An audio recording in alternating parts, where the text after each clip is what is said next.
जैसे हमने पिछली वीडियो में देखा था कि जब पाकिस्तान 1947 में आज़ाद हुआ तो उसको उसके पास अपना कोई कॉन्स्टिट्यूशन नहीं था। ज़ाहिर है उसको आइन बनाने में कुछ वक्त दरकार था। तो तब गवर्नमेंट ऑफ इंडिया एक्ट 1935 को ही उसका इंटरम कॉन्स्टिट्यूशन बना दिया गया था। और फिर जैसे ही पाकिस्तान बना तो पाकिस्तान की पहली कॉन्स्टिट्यूएंट असेंबली भी फॉर्म कर दी गई, जिसका जिसका मकसद जिसका मकसद सिर्फ़ और सिर्फ इतना था कि उसने जब तक पाकिस्तान का पहला कॉन्स्टिट्यूशन नहीं बनना, तब तक कानून भी बनाने थे और इसके साथ-साथ उसका जो असल मकसद था, वो यही था कि उसने कॉन्स्टिट्यूशन बनाना था। अब पाकिस्तान को कुछ सीरियस मसले थे, जिसकी वजह से वो इतनी जल्दी कॉन्स्टिट्यूशन नहीं बना पाया, जबकि जो पाकिस्तान के साथ दूसरा आज़ाद होने वाला मुल्क था इंडिया, उसने सिर्फ़ 3 साल बाद ही अपना पहला कॉन्स्टिट्यूशन बना दिया था और आज तक उसका वही कॉन्स्टिट्यूशन है। लेकिन पाकिस्तान जब आज़ाद हुआ 1947 में तो उसको पूरे 9 साल लग गए पहला कॉन्स्टिट्यूशन बनाने में, और वो भी आगे जाकर कामयाब नहीं हुआ। तो इसके लिए कुछ मसले थे जिनको हम लोग अगली वीडियो में देखेंगे। लेकिन चूँकि उसको इतना ज़्यादा वक़्त लग रहा था तो जो पाकिस्तान के जो लोग थे, वो इस बात पर क्यूरियस थे कि पाकिस्तान का कॉन्स्टिट्यूशन जो कि आने वाला है वो किस किस्म का होगा। किस किस्म से मुराद ये है कि मेनली ये एक डिबेट थी कि क्या पाकिस्तान का जो कॉन्स्टिट्यूशन है वो इस्लामिक होगा या फिर सेक्युलर होगा। अब इस्लामिक और सेक्युलर में ये फ़र्क है कि जो इस्लामिक कॉन्स्टिट्यूशन है वो ये खुलकर कहेगा कि ये मुल्क इस्लामी है और इसका इसका जो आइन है वो इस्लामी है।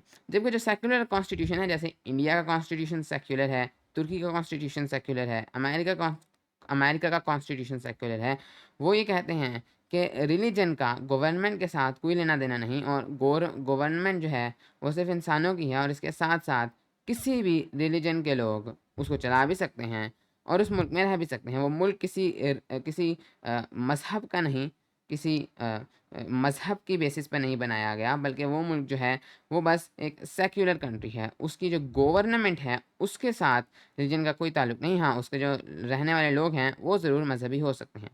तो इस्लामिक कॉन्स्टिट्यूशन जो है वो बिल्कुल इसके उलट है। वो ख़ुद से ये कहता है कि ये कंट्री इस्लामिक है और इसकी गवर्नमेंट भी इस्लामिक होगी और गवर्नमेंट ये इंश्योर करेगी कि इस मुल्क में इस्लाम नाफिज है। तो ये जो बहस थी ये इसीलिए पैदा हो रही थी कि पाकिस्तान बना ही इस्लामिक आइडियोलॉजी पे था। तो असूली तौर पर पाकिस्तान का कॉन्स्टिट्यूशन इस्लामिक होना चाहिए था। लेकिन जो सेक्युलर लीडर्स थे वो ये भी कह रहे थे कि पाकिस्तान का कॉन्स्टिट्यूशन सेक्युलर होना चाहिए। तो लोगों को आइडिया नहीं था कि पाकिस्तान का कॉन्स्टिट्यूशन क्या होगा। तो इस चीज़ को कवर करने के लिए ऑब्जेक्टिव्स रेजोल्यूशन मुतारिफ़ कराई गई। ऑब्जेक्टिव्स रेजोल्यूशन कोई आइन नहीं था या कोई कॉन्स्टिट्यूशन नहीं था। ये सिर्फ़ एक एक बयान था जो कॉन्स्टिट्यूएंट असेंबली ने पास किया। इसमें उन्होंने सिर्फ़ ये बताया था पाकिस्तान की अवाम को, और ये 1949 में पास हुआ, बहुत ही जल्दी, सिर्फ़ 2 साल बाद, कि हमारा आइन जो है वो बनेगा किस तरह से और हमारा मुल्क होगा किस तरह का। हम ये नहीं कह रहे कि हमने अपना कॉन्स्टिट्यूशन बना दिया है, लेकिन हमारा जो कॉन्स्टिट्यूशन आने वाला है उसके लिए हम एक गाइडलाइन सेट कर रहे हैं, एक एंट्री सेट कर रहे हैं कि वो होगा किस तरह का, बस आपको एक आइडिया देने के लिए। तो ये समझना ज़रूरी है कि ये कोई लॉ नहीं था या कोई कॉन्स्टिट्यूशन नहीं था, ये सिर्फ़ एक आइडिया था। बस लोगों एक किस्म के आप इस तरह समझ सकते हैं कि लोगों को ये बताया गया था कॉन्स्टिट्यूशन इस्लामिक होगा या सेक्युलर होगा और उसमें कॉन्स्टिट्यूशन जो है वो किस किस्म का होगा। तो ये रहा ऑब्जेक्टिव रेजोल्यूशन। ये एग्जैक्ट वही टेक्स्ट है जो कि 1949 में पाकिस्तान की कॉन्स्टिट्यूएंट असेंबली ने पास किया था। तो आइए इसे एक एक करके पढ़ते हैं। सबसे पहले इसको शुरू किया गया in the name of Allah the beneficent the merciful, यानी कि बिस्मिल्लाह रहमान रहीम से इसे शुरू किया गया और यहीं से थोड़ा बहुत आइडिया हो रहा था कि हमारा जो कॉन्स्टिट्यूशन है वो इस्लामी होगा। उसके बाद सबसे पहले शुरू किया गया whereas sovereignty over the entire universe belongs to Allah almighty alone and the authority which he has delegated to the state of Pakistan through his through its people for being exercised within the limits prescribed by him is a sacred trust। तो यहीं से objectives resolution को शुरू कर दिया गया और शुरू में ही अल्लाह ऑल माइटी के लिए सॉवरेनिटी डिक्लेयर कर दी गई। तो यहाँ पर से एक एक आइडिया सेट कर दिया गया था और लोगों को ये बता दिया गया था कि आपका आने वाला कॉन्स्टिट्यूशन जो है वो काफ़ी हद तक इस्लामी होगा और लोगों को आइडिया दे दिया गया था कि सेक्युलर कॉन्स्टिट्यूशन नहीं होगा। This Constituent Assembly, representing the people of Pakistan, resolves to frame a constitution for the sovereign independent state of Pakistan। तो यहाँ बताया जा रहा है कि ये जो असेंबली है ये एक पाकिस्तान के लिए कॉन्स्टिट्यूशन बनाएगी wherein the state shall exercise its powers and authority through the chosen representatives of the people. तो अब यहाँ पर डेमोक्रेसी के बारे में बता दिया गया था कि पाकिस्तान एक डेमोक्रेसी होगा और यानी कि पाकिस्तान का जो कॉन्स्टिट्यूशन है उसके मुताबिक पाकिस्तान में डेमोक्रेसी होगी और पाकिस्तान के लोग वोट डालकर जो है अपने लीडर्स को चुनेंगे। Wherein the principles of democracy, freedom, equality, tolerance and social justice as enunciated by Islam shall be fully observe. यानी कि जो मेन प्रिंसिपल्स होंगे कॉन्स्टिट्यूशन में, डेमोक्रेसी, फ्रीडम, आज़ादी, इक्वालिटी, बराबरी, टॉलरेंस, बर्दाश्त और सोशल जस्टिस यानी कि मुआशरे में इंसाफ, इन सब को इस्लाम के मुताबिक नाफिज किया जाएगा।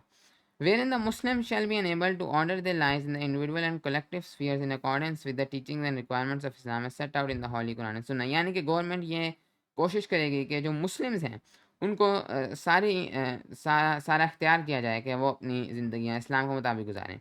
Wherein adequate provision shall be made for the minorities to profess and practice their religions। यानी कि यहाँ पर माइनॉरिटी के राइट की भी बात कर दी गई थी कि ऐसा नहीं कि पाकिस्तान सिर्फ और सिर्फ मुस्लिम्स के लिए है, ये इस्लामी ज़रूर है लेकिन इसके अंदर जो माइनॉरिटीज़ हैं, जो नॉन मुस्लिम्स हैं, वो भी रह सकते हैं। Wherein the territories now included in or in accession with Pakistan and such other territories as may hereafter being included in or accede to Pakistan shall form a federation wherein the units will be autonomous with such boundaries and limitations on their powers and authority as may be prescribed। तो यहाँ पर पाकिस्तान के जो system है उसके बारे में बताया गया था कि पाकिस्तान का फेडरल सिस्टम होगा।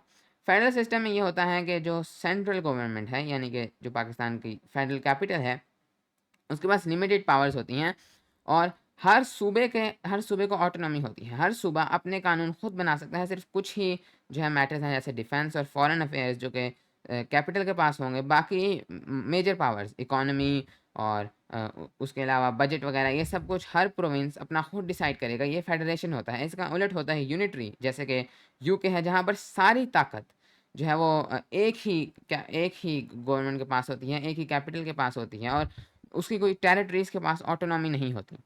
तो लेकिन पाकिस्तान एक फेडरेशन होगा जहाँ पर जो कैपिटल है वो सिर्फ फेडरल हुकूमत जो है वो सिर्फ हल्के फुल्की निगरानी रखेगी और बेसिकली वो कैपिटल के ऊपर ज़्यादा जो है टच रखेगी, जबकि हर प्रोविंस के पास इख्तियार होगा कि वो अपने कानून खुद बना सकता है।